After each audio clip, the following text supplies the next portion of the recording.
Live from New Delhi, you're watching DD India News Hour, India's voice to the world. I'm Preeti Kaur. Coming up in the next 1 hour. US President Donald Trump meets Israeli Prime Minister Benjamin Netanyahu in Florida. Trump asks Hamas to disarm, says Hamas will have hell to pay if it fails to disarm.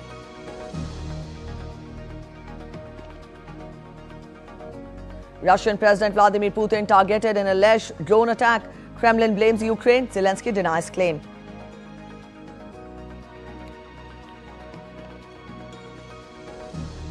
China conducts second day of military drills around Taiwan, aims at simulating a blockade of the self-ruled island's key ports.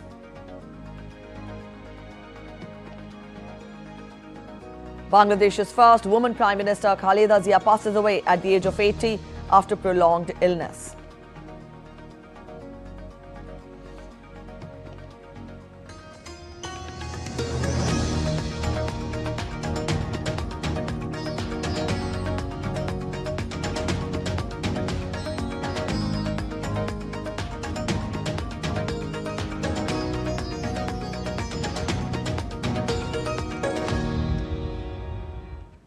Let's get you the latest from Bangladesh. In news just coming in, former Prime Minister and Bangladesh Nationalist Party chairperson Khaleda Zia passed away early on Tuesday while undergoing treatment at Evercare Hospital in Dhaka.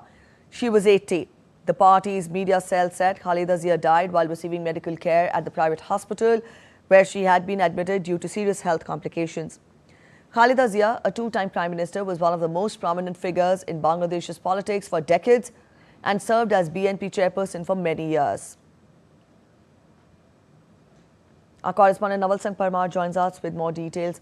Naval Sangh, we've told our viewers about the demise of Khaleda Zia, BNP chief. You get us more details. What more can you add? Well, Begum Khaleda Zia was in hospital since past 36 days and she was fighting with the multiple health-related complications. At the one point of time, there was a talk that she may be shifted to London for the further treatment, but due to her fragile health condition, it was not advisable. It was not advised by the panel of doctors to shift her to the London, and she was then continued in Evercare Hospital to take further treatment there. Today early morning, news regarding her passing away has been received. She was former Prime Minister as well as chairperson of BNP, Bangladesh Nationalist Party, one of the major political party in Bangladesh. In Bangladesh, there are two major political party, Awami League, which is led by Sheikh Hasina, and the BNP, Bangladesh Nationalist Party. She was a two-time Prime Minister from 1991 to 1996 and then 2001 to 2006. And in fact, she is the first women Prime Minister of Bangladesh. Her husband, Ziaur Rahman, he was an army officer and later he became a president of Bangladesh. And after the assassination of Ziaur Rahman, Begum Khaleda Zia became active in the politics and she led the BNP for more than 3 decades. And her death has created a vacuum in the Bangladesh politics. But his son, Tariq Rahman, he is now acting chairman of BNP, very recently returned from the London after 17 years of self-exile. Now he is leading the co-leading the party. In fact, since last 2-3 years, he was taking the major decision on behalf of her mother, and she was also supporting him. So now, in coming days, the election is due in Bangladesh. It is scheduled on 12th February 2026. Yes. When this incident happened, BNP will have to face the moral loss in their All death. Right, that was for the moral loss for BNP. But then this development comes when Bangladesh is facing political turbulence. To what extent will this development have a bearing on the overall political scenario in Bangladesh? Naval Sangh? Actually, since last 1 month, more than 1 month, she was in critical condition and very critical. So it was expected in the political circle that she may not recover fully and she will not join active politics. So her son, Tariq Rahman, was taking the all major decisions from London. Now he is in Dhaka. So politically for BNP, it may not have a major political implication. However, they lost their towering figure, so it may create sympathy for BNP party. in coming days, it may have a sympathy wave for the BNP. Politically, BNP may gain something. Right. The timing suggests in that way. All right, Naval Sang, we leave it here. Thank you so much for joining in with those details. And Bangladesh's High Commissioner to India, Riaz Hamidullah, reached Dhaka on Monday night after being urgently summoned by the Ministry of Foreign Affairs amid recent developments in Bangladesh-India relations. Leading daily, Pratham Alo, citing diplomatic sources, reported that the High Commissioner was recalled from New Delhi for consultations on the current state of bilateral ties and travelled back shortly after receiving the message.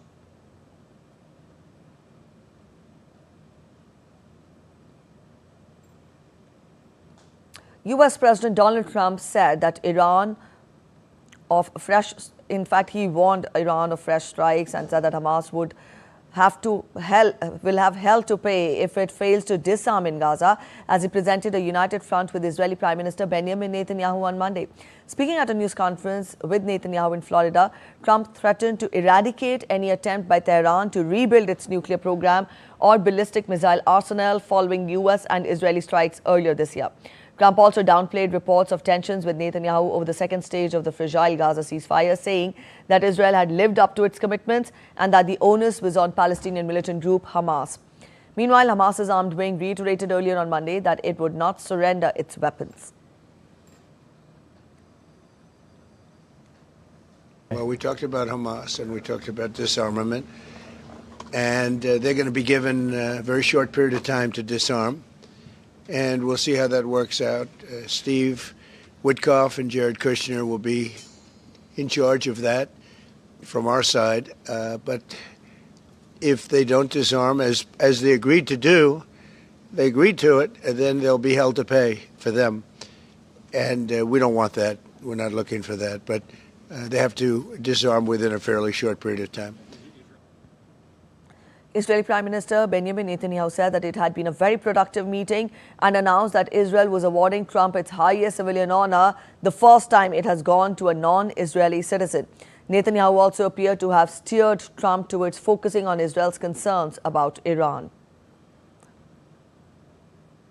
Well, President Trump has broken so many conventions to the surprise of people, and then they figure out, oh, well, maybe, he was right after all. So we decided to break a convention too, or create a new one, and that is to award the Israel Prize, which in almost our 80 years, we've never awarded it to a non-Israeli, and we're going to award it this year to President Trump. This was announced formally over lunch by our Minister of Education, who's responsible for the Israel Prize. It's going to be awarded to President Donald J. Trump for his tremendous contributions to Israel and the Jewish people. Akhilesh Tuman is joining us from Delhi to get us more on this. Akhilesh, coming together of US and Israel on Iran is somewhat on the expected lines. But then what does this mean for the geopolitical situation in the region, given the present circumstances? Actually, Iran always speaks against US and Israel. Yes. And though they have downgraded their tones in the recent times after the attack by US on Iranian nuclear installations, but Iran has been claiming that there is no damage. If there is no damage, then it gives US a chance to further damage it down so that there is no danger. So I think Iran, the whole Iranian logic is based on more ultra-nationalism than rationalism. Iran should be rational in their statements because, once you know that Israel and USA are after Iran's, nuclear installations, nuclear missiles, ballistic missiles, and they feel that Iran is a danger for Israel and Iran is a danger for many other countries in the region. And also, they understand that Iran supports organizations like Hezbollah, Houthi, and other extremist elements in the region. So instead of toning down their voice, Iran has always been speaking in loud voice even after the attack. So I think it gives Netanyahu a chance to further persuade USA to further tighten its news on Iran and Iranian, any army, any nuclear installations. So in that way, when Iran was telling that we are, making ballistic missiles, now it is giving the chance to Netanyahu, and Netanyahu is persuading Trump to take a light, tight,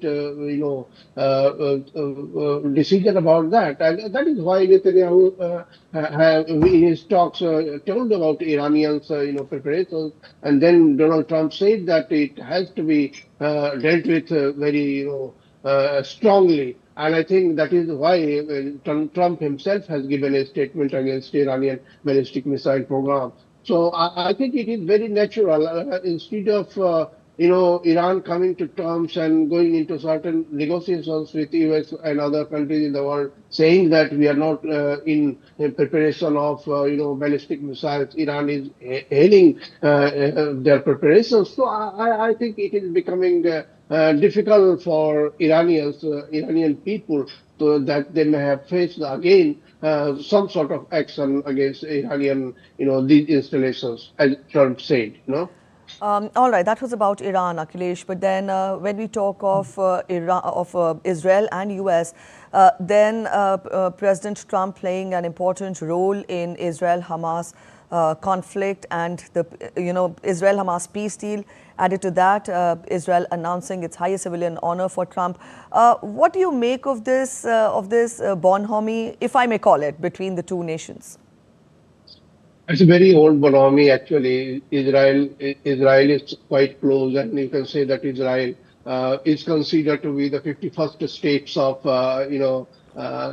USA without being the part of the USA.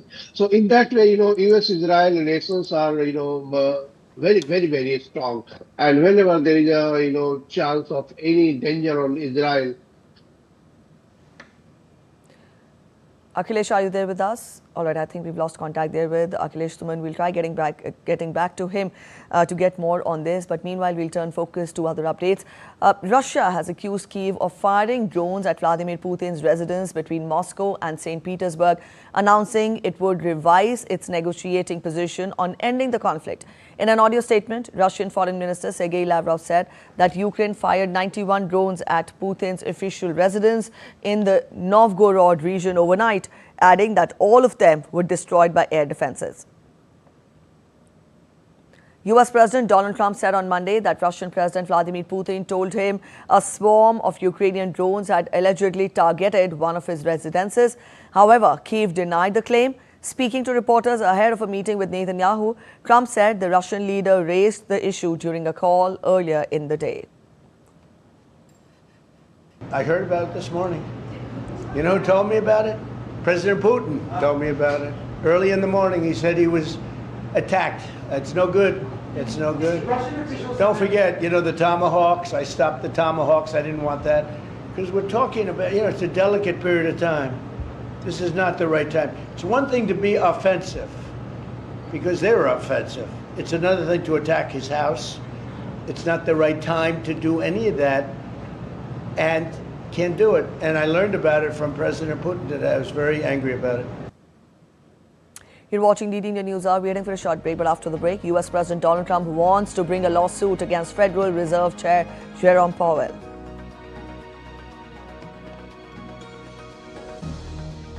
US military carries out deadly strike on suspected drug vessel in Eastern Pacific Ocean.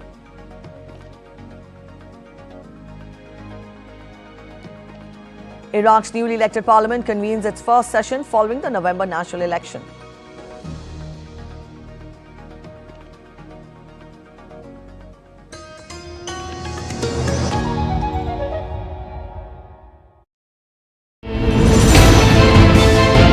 Geopolitics and trade deals.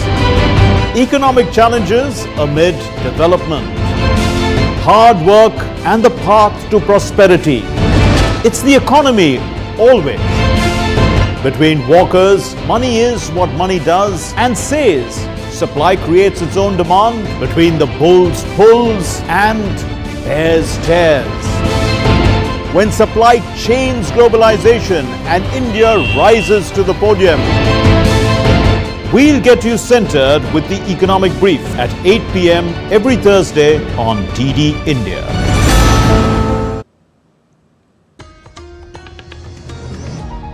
Welcome back after the break. You're watching DD India News Hour. Tensions between China and Taiwan have escalated further as China kicked off a second day of live fire drills around Taiwan on Tuesday, aimed at simulating a blockade of the self-ruled island's key ports. China claims Taiwan as part of its sovereign territory and has refused to rule out using military action to seize the island democracy. The latest show of force follows a bumper round of arms sales to Taipei by the United States, Taiwan's main security backer, and comments from Japan's Prime Minister that the use of force against Taiwan would warrant a military response from Tokyo. Beijing warned on Monday that external forces arming Taipei would push the Taiwan Strait into a perilous situation of imminent war, but did not mention any countries by name. China said early on Monday that it was conducting live fire training on maritime targets to the north and southwest of Taiwan in large-scale exercises involving destroyers, frigates, fighters, bombers, and drones. Amid the continuation of live fire war games, Taiwan has reacted on the military drills by China around the island nation. This is the breaking news we're getting for you this hour. Taiwan President Lai said that the country will jointly defend its national sovereignty with frontline soldiers. Tensions between China and Taiwan have escalated further. This is the latest we're getting for you.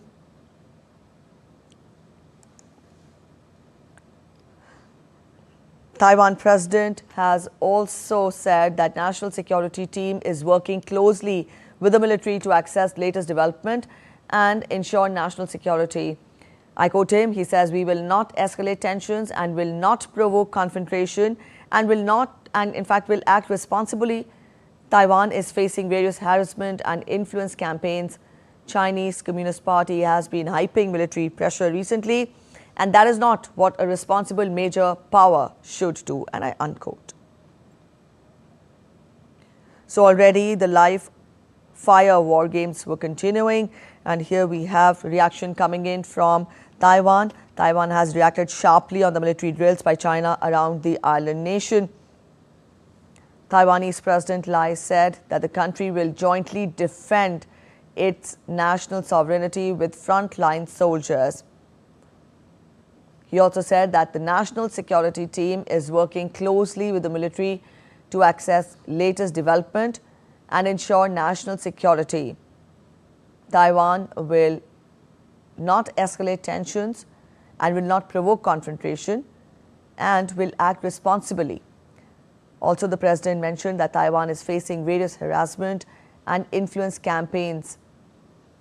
Added to this, he says the Chinese Communist Party has been hyping military pressure recently, and that is not what a responsible major power should do. In other news, US President Donald Trump on Monday warned to bring a lawsuit against Federal Reserve Chair Jerome Powell for what Trump calls gross incompetence related to Powell's management of renovations at Fed's Washington headquarters. Speaking in Florida, Trump also said that he plans to announce his pick for the next chair sometime in January. We're thinking about bringing a suit against Powell for incompetence. Because think of it, these aren't outstanding buildings. These are small buildings. He's at $4 billion more. It's going to end up costing more than $4 billion. $4 billion. It's the highest price of construction. Again, Democrats, highest price of construction per square foot in the history of the world. There's never been. Gorgeous monuments are built for a much smaller price. So we're thinking about bringing a gross incompetence, what's called gross incompetence lawsuit. It's gross incompetence against Powell. Mr. President, when do you expect an announcement then on Powell's replacement? January sometime. U.S. State Department approved a foreign military sale to the Denmark of Mission Maritime Patrol and Reconnaissance Aircraft P-8A with indirect fire protection capability and related equipment for an estimated cost of $1.8 billion. This proposed sale will support the foreign policy goals and national security objectives of the United States by improving the security of a NATO ally that is a force for political stability and economic progress in Europe. The proposed sale will enhance Denmark's capability to meet current and future threats by providing a credible force that is capable of deterring adversaries and participating in NATO operations. The proposed sale will support its goal of improving national and territorial defense as well as interoperability with the US and NATO forces. Denmark will have no difficulty absorbing this equipment into its armed forces.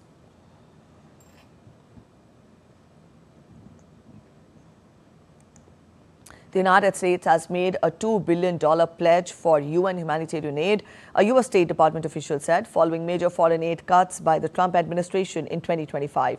The U.S. slashed its aid spending this year, and leading Western donors such as Germany also pared back assistance as they pivoted to increased defense spending, triggering a severe funding crunch for the United Nations.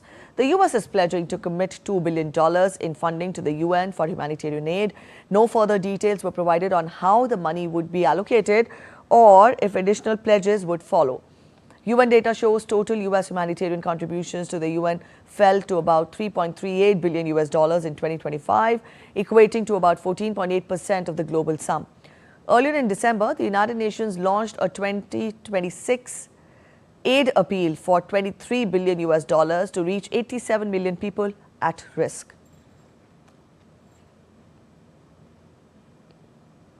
UN Secretary General Antonio Guterres urged world leaders to get priorities straight and invest in development, not destruction. In a New Year's address, Guterres called on global leaders to get their priorities straight, warning that the world is choosing destruction over development. He also underscored the vast imbalance in global priorities, citing a UN report showing that military spending has reached a record $2.7 trillion, an amount 13 times greater than all global development aid combined and roughly equal to the entire GDP of the African continent. As we enter the new year, the world stands at the crossroads. Chaos and uncertainty surround us, division, violence, climate breakdown, and systemic violations of international law. Peace must prevail. It is clear the world has the resources to lift lives, heal the planet, and secure a future of peace and justice. In 2026, I call on leaders everywhere, get serious, choose people and planet over pain, and I urge everyone who hears this message, play your part. Our future depends on our collective courage to act. The U.S. military on Monday carried out a strike on a boat suspected of drug trafficking in international waters in the Eastern Pacific Ocean. U.S. Southern Command said that the Joint Task Force Southern Spear conducted a lethal kinetic strike on the vessel, killing 2 men. The military also said that no U.S. personnel were injured during the operation. Since September, the U.S. military has carried out at least 30 strikes on what it says are boats used to smuggle drugs to the United States, with majority of the attacks occurring in the Eastern Pacific and some in the Caribbean Sea.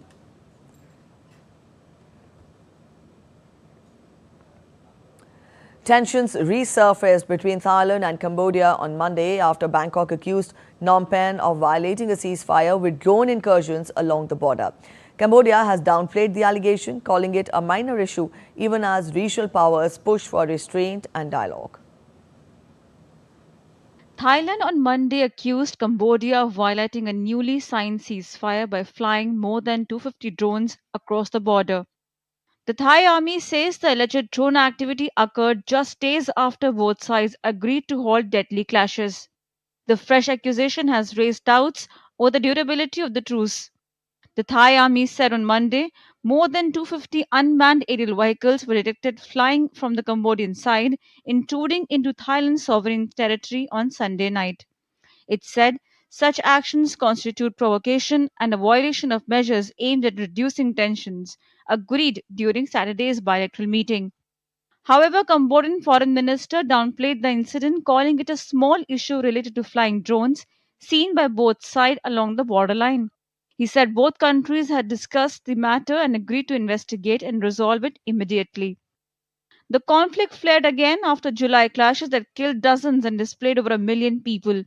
Earlier, truces brokered by the United States, China, and ASEAN chair Malaysia have repeatedly collapsed. China has again urged both sides to rebuild trust and stabilize the region. Despite renewed ceasefire commitments, tensions remain high along the disputed border. Thailand has warned it may reconsider releasing captured Cambodian soldiers. Nancy Baloda's report for DD India.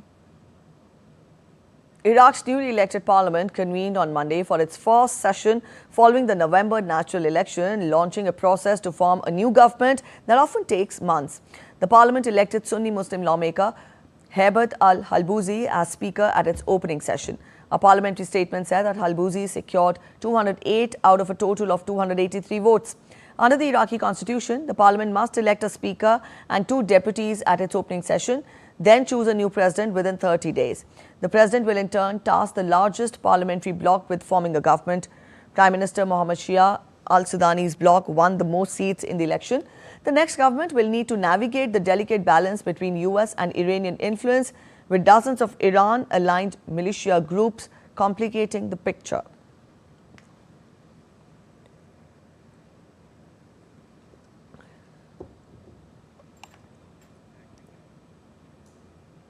The Saudi-led coalition in Yemen said on Tuesday that it has called on civilians in the Yemeni port of Mukalla in Hadramaut province to evacuate until further notice ahead of a military operation, the Saudi state news agency reported.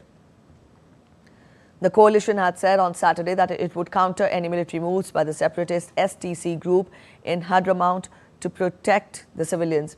In major shift of power in early December, the STC claimed broad control across the south, pushing the government out of Aden and seizing the eastern provinces of Hadramaut and Al-Mahara as Saudi-backed forces pulled back. The head of Yemen's Presidential Leadership Council, Rashad al-Alimi, had requested the coalition to take immediate measures to protect the civilians in Hadramaut from violations committed by armed groups affiliated with the STC.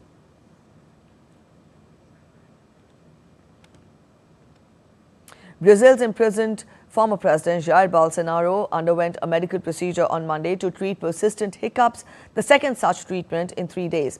Doctors performed a phrenic nerve block targeting his left phrenic nerve. This follows a similar surgery on Saturday that treated the right phrenic nerve. Each procedure lasted for about an hour. Bolsonaro has experienced ongoing health problems since he was stabbed during a presidential campaign event in Juiz de Fora, Minas Gerais in September 2018. In September, Brazil's Supreme Court convicted Bolsonaro of plotting a coup to overturn his defeat in the 2022 presidential election and sentenced him to more than 27 years in prison. He began serving his sentence last month. Supreme Court Justice Moraes authorized Bolsonaro to temporarily leave prison to undergo the hernia surgery.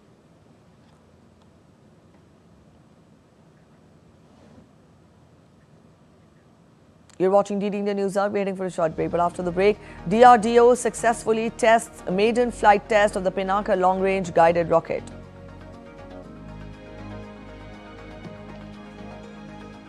As the year comes to a close, we tell you ahead how 2025 marked the year of reforms for India's armed forces. The nation remembers with reverence the day Indian flag was hoisted for the first time on liberated Indian soil at Port Blair.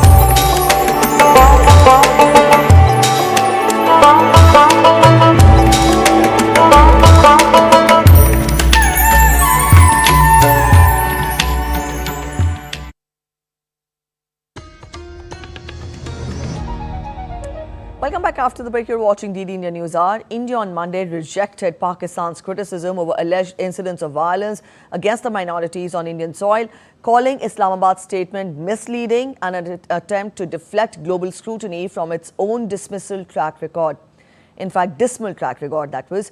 Responding to media queries, Ministry of External Affairs official spokesperson Randeep Jaiswal dismissed the remarks as politically motivated. He asserted that Pakistan, with its history of persecution and forced displacement of Hindus, Christians, Sikhs, Ahmadiyas and other minority communities, lacks the credibility to lecture others. Immediate reaction came after Pakistan's Foreign Office spokesperson on Monday expressed concern over reported acts of vandalism and violence targeting Christian and Muslim communities in India and urged the international community to ensure the protection of vulnerable groups. Marking a major milestone in India's indigenous rocket artillery program, the Defence Research and Development Organisation on Monday successfully conducted the maiden flight test of the Pinaka long-range guided rocket at the Integrated Test Range in Chandipur. The rocket was tested for its maximum range of 120 kilometers, demonstrating all in-flight maneuvers as planned. The rocket impacted on target with textbook precision.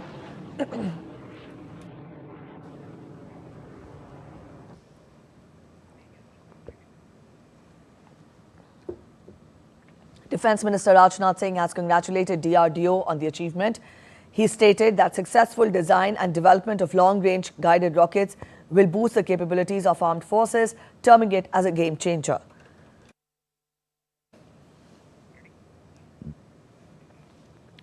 Earlier on Monday, the Defence Acquisition Council, chaired by Defence Minister Rajnath Singh, has approved a range of procurement proposals for the three armed services, with a total value pegged at around 79,000 crore rupees.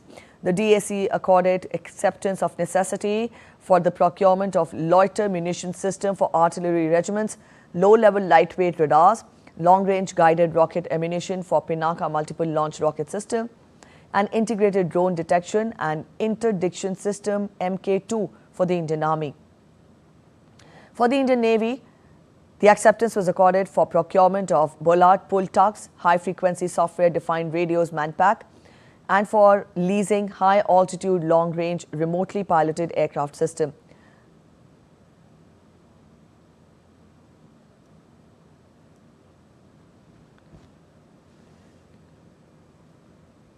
For the Indian Air Force, the acceptance was approved for procurement of automatic takeoff landing recording system, Astra MK2 missiles, full mission simulator, and Spice 1000 long-range guidance kits, and many more.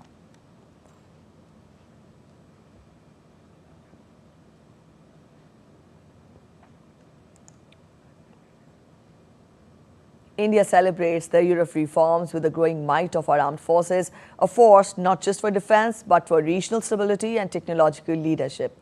India's military is undergoing a fundamental shift, moving from a major global importer to a strategic security provider, a transformation built on three core pillars, that is integration, innovation and self-reliance. Vishal Baristow gets us more.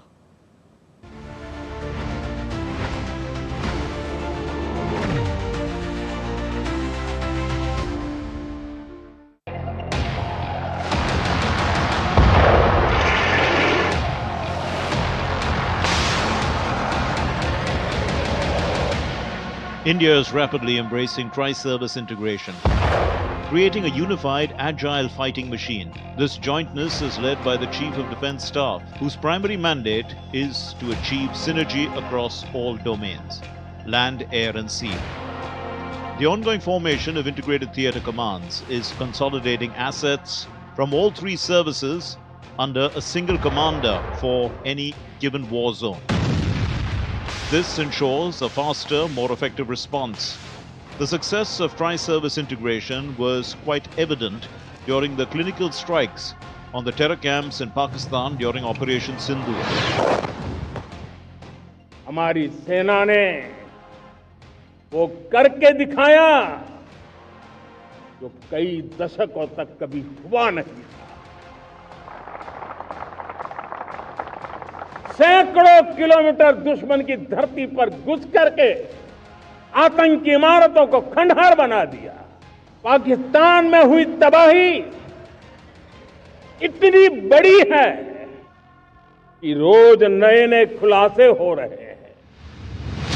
Operation Sindoor was launched in response to cross-border terror attacks from Pakistan. It was a display of calibrated, non-escalatory force. A precise and strategic attack, avoiding conventional escalation while delivering a clear message. India had a clear technology edge. What stood out was the minimal use of external assets. The operation was a milestone in India's journey towards self-reliance, relying heavily on indigenous high-tech systems like long-range drones, guided munitions, and electronic warfare assets. Reports indicate that this precision-led campaign successfully dismantled terror infrastructure and neutralized key air defense systems, all completed without the loss of a single Indian asset. It was a victory of technological self-reliance in modern air warfare. Because of our strikes, there have been radars at least 4 places, command and control centers at 2 places, runway, of course, damaged at 2 places. Then 3 of their hangars in 3 different stations have been damaged. And in that hangar, as well as on tarmac, we have signs of one C-130 class of aircraft, one AEWC class of aircraft, and at least 4 to 5 fighter aircraft, most likely F-16, because that base happened to be F-16. Mega exercises like Trishul and the increasing adoption of Tri-Services Education Corps are standardizing doctrine and training, cementing an integrated defense shield. India's Navy is integrating advanced interceptor missiles like the AD-1 and AD-2 onto frontline warships, giving us a layered ballistic missile defense. BMD Shield, covering land, air, and now the sea. This is the definition of multi-domain jointness. During Operation Sindoor, the aggressive posturing by the Indian Navy pushed back Pakistan. Immediate actions which we took, including the deployment of carrier battle group in the northern Arabian Sea, forced the Pakistan Navy to remain either in their ports or airports or close to Makran coast, and they never ventured out. The push for Atmanirbhar Bharat, self-reliant India, has transformed the defense industrial base into an engine of growth and global supply. Indigenous defense production hit a record over $18 billion in the last fiscal. India grows from just an importer to exporter. Defense exports surged to a record rupees 23,622 crores, approximately $2.76 billion. India now exports defense equipments and weapons to over 100 countries. Export portfolio include Tejas and Akash. India targets 50,000 crores in defense exports by 2029. India's defense might is not just measured by the number of soldiers or planes, but by the integrated spirit of our forces, the precision of our strategy, and the confidence born from domestic innovation. From the mountains to the seas, our forces are unified, future-ready, and a guarantor of peace and stability in the Indo-Pacific. Year 2025 comes to an end, but the journey is not yet over. As the Prime Minister says, Operation Sindoor continues. And so, enemy beware, because Indian armed forces are always ready to meet any eventuality. With cameraman Rajesh Ricky in Delhi, this is Vishal Baristo for DD India. Let's get to other updates. Cold and foggy conditions continue across North India, with dense fog reducing visibility in several regions. As per the IMD fog map, orange alert has been put forth dense fog, and it has been indicated over parts of Punjab, Haryana, Delhi and Uttar Pradesh. Visibility levels have dropped significantly in several locations, affecting early morning road and air operations. The IMD map shows yellow alert for moderate fog across Bihar, Jharkhand, West Bengal, Odisha and past parts of northwestern states. Reduced visibility was reported during morning hours, impacting routine movement. Dense fog conditions disrupted operations at Indira Gandhi International Airport, leading to delays of some flights due to reduced visibility. A thick layer of dense fog engulfed Gurugram, particularly along Badshahpur Sona Road. Also, parts of Madhya Pradesh, including Gwalior, witnessed dense fog conditions early Tuesday morning. Chandigarh also woke up to a thick blanket of fog with low visibility prevailing during the morning hours. Despite the reduced visibility and cold conditions, morning walkers were seen at Sukna Lake continuing their daily routine.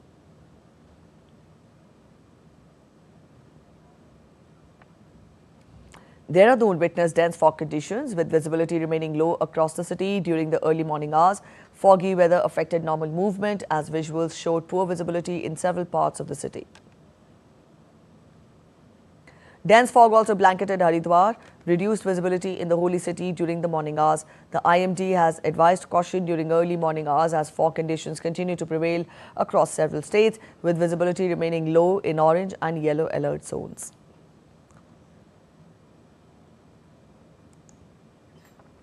To boost winter tourism and add vibrancy to the festive season, the Kashmir Tourism Department has organized a winter festival at Srinagar's iconic Dal Lake. The Tourism Department of Kashmir organized a winter festival at Nehru Park near Dal Lake in Srinagar. The event was inaugurated by local representatives along with tourism officials as part of efforts to boost tourism in the valley. Speakers said the initiative aims to attract more tourists, promote winter destinations and ensure visitors enjoy their stay. Representatives of the houseboat sector welcomed the move, calling it a positive step to revive tourism and draw larger crowds to Kashmir during the winter season. Also speaking with DD India correspondent, Director of Tourism of Kashmir, Saeed Kamar Sajjad said that the timely snowfall has created perfect opportunity to celebrate winters, bringing together tourists, handicraft workers and everyone connected to tourism. Snowfall, which was very, good, and that was at the appropriate time, as has been happening earlier during the earlier days. This Jashni Manda is just to bring home to everyone that we need to celebrate when nature is in consonance to the desires of the human beings. So that's why we are just today celebrating the cuisine of the valley, and then other handicrafts, extra stalls are here. And we just want to celebrate this moment with the tourists and the stakeholders. And the Department of Tourism is always aspiring to bring home cheers to everyone who is associated directly or indirectly with the Department of Tourism. Day 3 of Jammu and Kashmir Bird Festival 2025 was observed at Srinagar's Hokarsar Wetland Reserve. The 5-day festival, running from December 27 to 31st, focuses on promoting awareness about wetlands and migratory birds. Officials, local stakeholders, volunteers and school students took part in the bird walks, interactive sessions and bird talks. Speakers underlined the importance of Hokarsar as a key habitat for migratory birds and stressed on community participation in wetland conservation. India commemorates a glorious milestone in India's freedom struggle on 30th of December. On this very day in 1943, Netaji Subhas Chandra Bose, the revered leader of the Indian National Army, hoisted the national flag for the first time on liberated Indian soil at Port Blair in the Andaman and Nicobar Islands. This act symbolized the dawn of freedom and filled every Indian heart with pride and hope. Take a look at this detailed report. December 30th, 1943. Marked a glorious chapter in India's freedom struggle. This day, Netaji Subhas Chandra Bose hoisted the national tricolour for the first time on Indian soil at Port Blair in the Andaman and Nicobar Islands. This symbolic act signified the liberation of the Indian territory from colonial rule and remains a source of immense national pride. Netaji Subhas Chandra Bose, the revered leader of the Indian National Army, arrived in Port Blair on December 29, 1943. The very next day, at the Gymkhana ground, now known as Netaji Stadium, he personally hoisted the tricolour amidst patriotic fervour. This was the first Indian territory freed from British control 4 years before India's independence in 1947. Netaji declared the Andaman Islands as Shahid Dweep and the Nicobar Islands as Swaraj Dweep, honouring the sacrifices of freedom fighters. He also paid homage at the cellular jail, a symbol of colonial oppression where countless revolutionaries endured immense suffering. He drew inspiration from their valor, comparing the liberation to historic struggles for freedom. Netaji appointed Lieutenant Colonel A.D. Loganathan as the administrator, establishing a provisional civil administration. The government of India continues to honor this legacy. In 2018, on the 75th anniversary, 3 islands were renamed: Ross Island as Netaji Subhash Chandra Bose Dweep, Neil Island as Shahid Dweep, and Havelock Island as Swaraj Dweep, fulfilling Netaji's vision. Today, Flag Point and the towering tricolour at Port Blair stand as enduring tributes to that historic moment. Netaji Subhash Chandra Bose's unwavering commitment to India's independence continues to inspire generations. The famous words, "Give me blood and I shall give you freedom," continue to echo in our hearts. As we recall this proud milestone, the nation reaffirms its resolve to uphold his ideals of unity, sacrifice, and self-reliance. Antara Sinha for DD India. The year 2025 proved to be a shining year for precious metals, with gold and silver witnessing significant price gains. Both the metals drew huge investor interest, and experts say the trend is likely to continue in 2026. Let's take a closer look at how these gains unfolded in the bullion market. The year 2025 was a shining year for precious metals like gold and silver, with both commodities witnessing significant price appreciation. At the beginning of the year, gold prices were at around 71,500 rupees per 10 grams, which soared to 1,39,000 rupees per 10 grams on the last Monday of 2025, registering an increase of almost 80%. In the same period, silver witnessed a significant appreciation of over 150% and crossed 2,32,000 rupees per kilogram from 90,500 rupees per kg at the beginning of the year. It has been a phenomenal year for commodities, especially the hard metals. Energies have been all over the place. It has been, in fact, down. So basically, the whole thing about, I would say, the de-dollarization as well as the huge industrialization, that is what is leading to this surge in hard metal prices from base metals to ferrous to precious metals.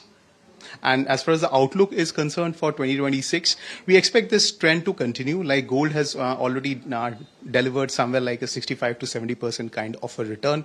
Silver has been a phenomenal blockbuster. It has delivered, I think, 130 or 140% odd return, and the year is not over yet. So we expect this trend to continue. Traditionally, huge amounts of gold and silver are traded for making jewelry in the Indian market, but high returns in both commodities attracted huge number of investors in the bullion market. It has become a top choice for long-term investment due to its ability to provide both security and reasonable returns for investors. During the year, bullion market witnessed an unusual trend where silver outshined gold owing to its demand from various sectors, and the trend is expected to continue. What's happening in the silver market is that close to 2/3 of the demand comes from the industrial sector, and the market has been in deficit for 5 long years. It is expected that the deficit will continue in the coming years as well, and they are the industries like the electrical vehicles, electronics, solar panels. All these are future industries, and say they would require significant amount of silver because silver is irreplaceable in those cases because of the high conductivity. So because of which we can continue to see the Asian industrial giants, they continue to acquire the silver from the market. So there is a physical squeeze which is underway, and that can propel prices towards $100 an ounce. If that happens, we could see a 30-40% price jump even in the domestic market in 2026. Experts believe both metals are expected to witness further price appreciation in 2026 as there are no signs of meltdown in ongoing geopolitical tensions and uncertainty over the global economy due to US tariff hikes in the near future. Another important factor that led to the price rise in gold and silver is the frequent rate cuts by the US Federal Reserve in the year 2025, which eventually supported non-yielding assets like these metals. In addition, according to experts, demand expansion in the emerging market will also support the surge in prices of gold and silver in the coming year. And from here, we turn focus to sports. India will look to continue their domination and complete a 5-0 series whitewash against Sri Lanka in the 5th and final Women's T20 International on Tuesday. India have been clinical all through the series, restricting Sri Lanka to totals under 130 and getting home with at least 5 overs and 7 wickets in hand. Sri Lanka have had tough time going past the duo of Smriti Mandhana and Shafali Verma, who helped set up hosts' highest T20 international total. The 5-match series has formed a significant part of India's preparation for the T20 World Cup in England in June-July next year. India have opted for a more aggressive style of playing, a shift that has yielded 2 series wins this year. Following Tuesday's game, India will play 3 T20 internationals each in Australia and England before the showpiece event.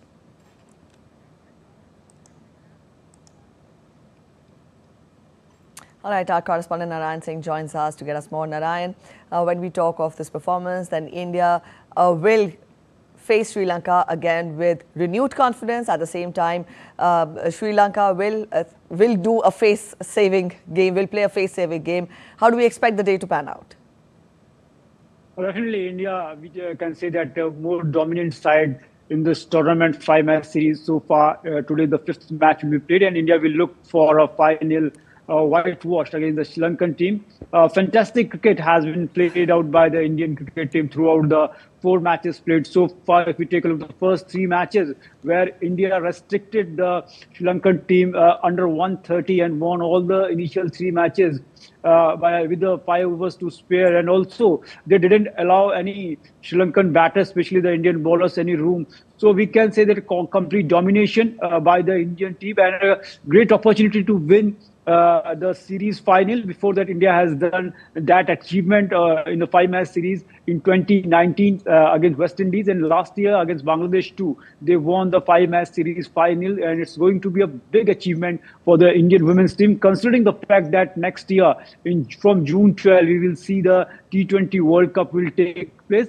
In that context, it's a very important confidence booster for the Indian women's team. And I think Indian women's team looked totally different after winning the World Cup, ODI World Cup. They were best in all segments. They brought some new faces like Vaishnavi Sharma. She showed her potential. And I think it's a great opportunity to test all their bench strength today also. I think Gigi Kamalini, who is the wicketkeeper batter, can get a chance today, considering the fact that Richa Ghosh is there. But giving a chance, giving their bench strength a chance, definitely they will try today in today's match. But all in all, we can say that Sri Lanka, in the last match, in the 4th T20 match, they showed some potential. They played some fantastic run against the odd of the game. But hoping today it will be a cracker out of contest, and Sri Lanka will try to win at least 1 match in this series.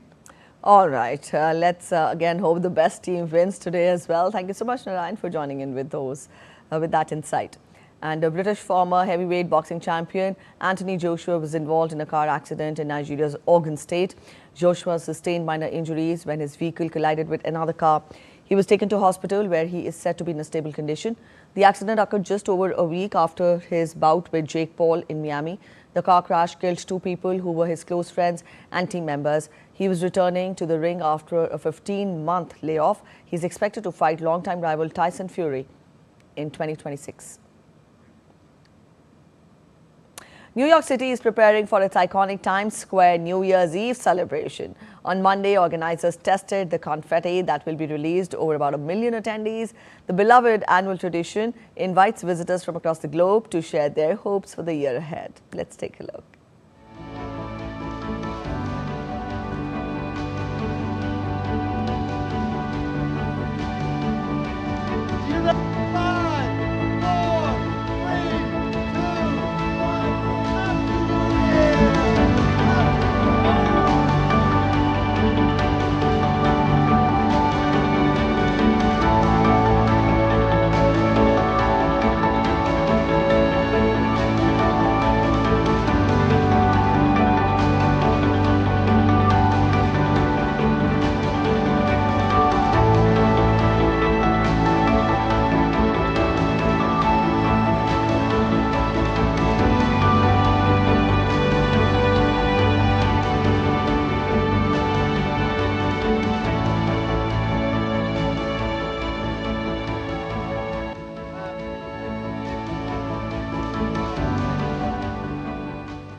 With that, we end this edition of DD India News Hour. But let us know your thoughts on the news of the day. For those of you on the go, you can get all the latest news and updates from India and across the world on the DD India mobile app.